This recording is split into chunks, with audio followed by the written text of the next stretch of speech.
ቤተክርስቲያን የክርስቶስ ሙሽራ ነው። እሱም ዳግማዊ አዳም ነውና ዛሬ ምዕመናን ተጸነሱ ከቀራንዮ አደባባይ።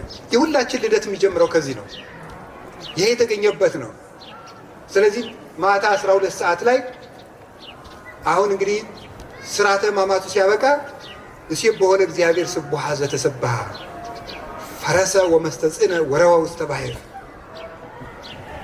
ፈረሰኛውን ከፈረሱ ጋር ወደ ባህር ወርውሯልና የተመሰገነ እግዚአብሔር እናመስግነው ተብሎ በጸናጽል በከበሮ የሚመሰገንበት ምክንያት እስራኤል ፈርዖን ሲሰጥምላቸው ኤርትራን ሲሻገሩ እግዚአብሔር እንዳመሰገኑ ሁሉ እኛ ደግሞ ከሲኦል ወደ ገነት ዛሬ ያሻግሮናልና ስብሐት ለእግዚአብሔር ለዘአውረሰነ መንግሥተ ሰማያዊተ ብለን እንዘምራለን።